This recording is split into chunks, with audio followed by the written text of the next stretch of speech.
Assalamualaikum warahmatullahi wabarakatuh. Bersama saya Ridwan Saskedang di Aceh Tenggara Channel. Channel yang selalu menyajikan tentang sosial budaya dan wisata di Kabupaten Aceh Tenggara. Kali ini saya ingin berdiskusi dengan penonton Aceh Tenggara Channel, yaitu membahas tentang yang krusial atau yang sering diperdebatkan, terutama ini di kalangan orang tua, yaitu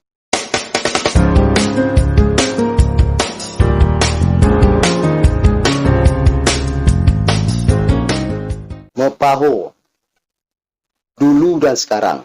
Mepaho kalau di bahasa Melayu kan kira-kira main kolong, karena dulu rumah orang berkolong, sekarang tidak. Mepaho yaitu dilakukan pada malam hari, ketika pengantin perempuan diantarkan ke tempat laki-laki dan diikuti oleh teman-temannya untuk melepas masa gadisnya. Itulah Mepaho. Dan bermalam di tempat laki-laki tersebut ada kira-kira atau 20-30 orang yang untuk melepaskan masa gadis temannya tersebut. Dan mereka bermalam di suatu rumah di tempatnya, dan kemudian si pengantin itu berada di dalam kamar berdua. Dan ada satu orang yang mengawasi, namanya Sintua, orang yang dituakan, perempuan juga, kira-kira ya nenek-nenek begitulah kira-kira, supaya apa, dalam acara Mepaho itu nanti tidak terjadi hal-hal yang tidak diinginkan. Dan ini orang yang mengikuti tidur bermalam di tempat pengantinnya itu, atau di tempat kediaman laki-laki itu, ada yang mengikuti pemuda. Nah, sekarang di sini letak perbedaannya. Pemuda itu antara pemuda, dan mereka berkomunikasi, ya kita katakan sekarang itu istilahnya berpacaran lah, tapi disekat oleh dinding rumah. Bedanya dulu dengan sekarang. Itu yang persoalan sekarang.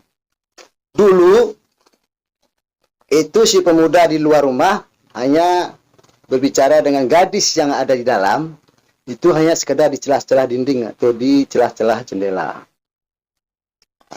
Tuh. Dan jendela juga tidak bisa dibuka. Loh, jadi pertanyaan, kenapa bisa pemuda itu bisa ikut Mepaho? Ini saya ceritakan. Itu pemuda sudah janjian sama gadisnya yang ada di dalam itu. Siang harinya itu sudah janjian. Sampaikan itu dari kabar-kabar atau melalui surat, bahwasanya malam ini kami ikut, namanya itu mengembal namanya. Jadi abang nanti datanglah kira-kira malam-malam nanti, itulah kira-kira. Begitu juga dengan gadis-gadis yang lainnya pun. Menenahkan namanya itu. Menenahkan. Dikabarkan kepada pacarnya itu. Atau memang mereka tidak berpacaran dan berkenalan, atau memang mereka tidak berpacaran tapi berkenalan melalui Mepaho tersebut. Bisa jadi nanti temannya yang sana yang masih jomblo dikenalkan dengan temannya yang di sini, yang laki-laki yang di luar ini yang juga jomblo, mungkin begitu kira-kira. Kalau dulu itu pemuda yang datang itu harus melapor kepada pemuda setempat. Ya, kira-kira umpamanya seperti ada yang dari Loisagu umpama, ada yang dari Prapat, ada dari Tutung Megara, lapor ke situ. Ini loh, kami ada 5 orang melapor bahwasanya kami ikut Mepaho malam ini. Itulah kira-kira bahasanya. Ngikut namanya itu. Mengikut, artinya mengikut yang perempuan itu. Melapor, kemudian pemuda setempat menghitung berapa orang jumlahnya. Dari desa Loisagu tadi berapa orang? 5. Maka ditandai dengan batu yang sebesar ibu jari. Bahwa pemuda Loisagu ada datang 5 orang. Kemudian desa Tutung Megara ada juga datang 5 orang. Desa Pelonas ada datang 3 orang. Umpama begitulah kira-kira. Kemudian sebelum acara Mepaho dimulai, kira-kira acara Mepaho itu dimulai kira-kira jam-jam 12-an gitulah, tengah malam. Tidak boleh terlalu cepat. Dan batasnya pun sebelum orang azan subuh. Disitulah mulai acara Mepaho tersebut. Melalui celah-celah dinding. Kembali lagi tadi, setelah melapor kepada pemuda setempat memberikan suatu arahan agar tidak membuat keributan, lebih-lebih terjadi perkelahian. Ya, biasa itu karena persaingan-persaingan ya bisa jadi terjadi perkelahian. Dan itu tidak diinginkan oleh pemuda setempat. Bila ada terjadi keributan, maka pemuda tersebut satu rombongannya disuruh pulang. Pulang, kalian sudah membuat keributan di kampung ini. Pulang. Nah, biasanya itu nurut. Nah, supaya jangan menular ke yang lain-lainnya. Nah, itu begitu dulu.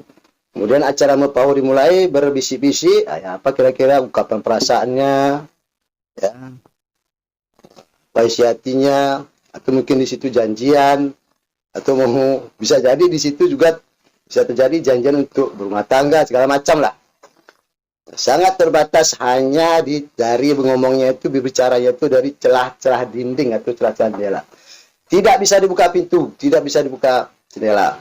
Bila terjadi hal-hal yang mencurigakan, perempuan itu, si perempuan yang ada dalam rumah itu ingin keluar atau membuka jendela, maka si tua tadi, orang tua tadi harus cepat-cepat menegurnya. Atau malah disuruh, maka kadang-kadang diancam itu. Tidur. Kamu sudah keterlaluan kamu. Itu kalau dulu. Begitulah orang untuk mencari jodohnya. Kemudian setelah berkenalan, kalau memang belum mereka berpacaran, mereka biasanya berjanjian di hari Sabtu. Pekan hari Sabtu namanya. Kalau dulu itu, pekan itu hari Sabtu kalau di Kutacane ini. Nah, persoalannya sekarang, mepahu di era sekarang. Yang penuh dengan teknologi, digital, ya, HP, Android, dan segala macam. Si laki-laki, ini saya tidak curiga siapa orangnya. Dan saya tidak menunjuk siapa orangnya. Tapi dengan menurut logika, dan ada cerita dari salah satu orang ke orang, itu si perempuan dipanggil dari HP untuk keluar dari rumah. Dan pengawasan pun tidak terlalu ketat. Anehnya, yang tuan rumah memberikan izin itu kepada orang si gadis itu untuk keluar. Entah bagaimana cara nego mereka, itu kita tidak tahu. Adakah ini terjadi? Ada. Si perempuan keluar dari rumah dan menemui pujaannya atau pemudanya. Dan ini sangat berbahaya. Berpotensial untuk maksiat. Bayangkan kalau seandainya si perempuan itu keluar dari rumah dan laki-laki itu menunggu di sebuah, kemudian si laki-laki itu menunggu di sebuah pohon yang gelap di sana. Berpotensial untuk bermaksiat. Nah, itulah. Ya. Siapa orangnya? Kita tidak bisa bilang. Tapi ada terjadi. Jangan dibilang tidak ada, tidak terjadi. Ada terjadi seperti itu. Makanya ini mepahu sudah banyak dikritisi oleh para ulama dan orang-orang tua. Sehingga orang tua yang punya anak gadis untuk mengantarkan teman gadisnya ke tempat pengantin prianya bermalam, banyak sudah tidak memberi izin kepada anak gadisnya karena takut terjadi hal-hal yang tidak diingini. Itulah bedanya mepahu dulu dan sekarang. Kalau dulu sopan, ya, untuk bermaksiat paling ungkapan-ungkapan atau ucapan-ucapan cuma yang bermaksiat. Mereka berbisik berdua dan tidak ada yang dengar, dan mereka tidak juga mau didengar ucapan mereka. Sekarang mepahu, ya, tidak semua ya, si gadis banyak yang keluar karena dipanggil melalui teknologi handphone ataupun Android. Anehnya Sintu juga kadang-kadang tak berdaya atau tak berkutik. Entah kenapa saya juga tidak tahu. Na'udzubillah min dzalik. Itulah bedanya dulu dan sekarang mepahu. Semoga pertemuan kita ini, diskusi kita ini bisa bermanfaat, dan mana yang baik dilakukan dalam istiadat orang alas dan mana yang buruk dijauhkan. Sebelum video ini diakhiri, jangan lupa subscribe, like, share, and comment, ya, agar saudara-saudara penonton Aceh Tenggara Channel bisa mengikuti video-video saya yang lainnya.